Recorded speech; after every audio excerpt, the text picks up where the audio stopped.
Welcome, I'm Dr. Melina Roberts, and I want to talk about how suppressing fevers can leave you more susceptible to chronic disease in the future.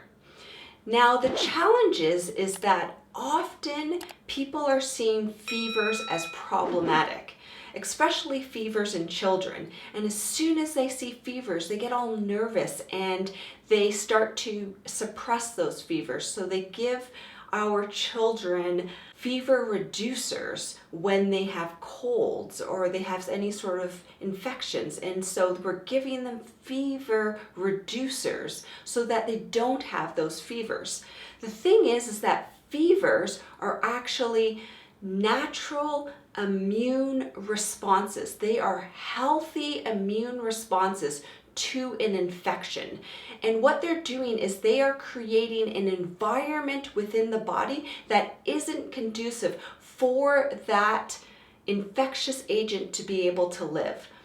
And when we start suppressing our body's natural, healthy immune responses, and when we suppress their immune system, over time, that immune system will stop reacting appropriately. So this is our body's self-regulating system. A fever is our body's self-regulating system.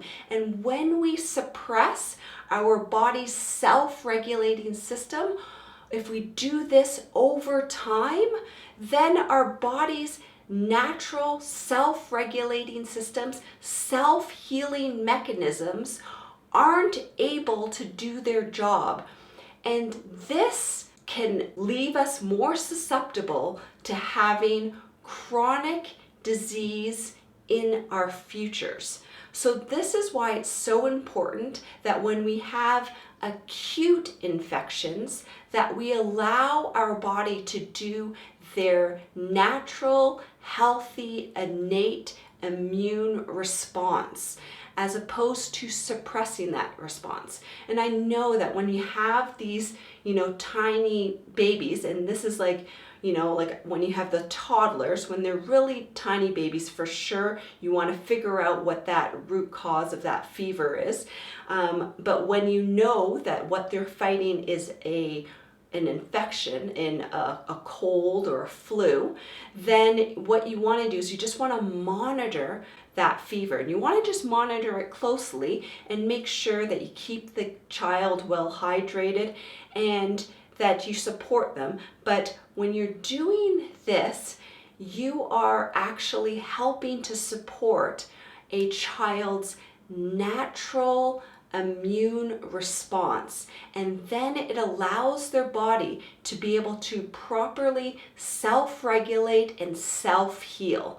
And this is actually a preventative plan for making sure that their body has the ability to be able to self-regulate and self-heal as adults. And when they can do this, it helps to prevent chronic disease in their future.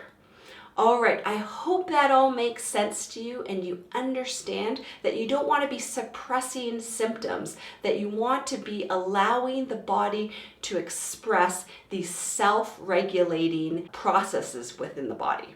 All right, so thank you so much for watching. I encourage you to share this with your friends and family, to press the like button, to press the subscribe button, to make a comment below. And until next time, continue to learn, grow, and build health.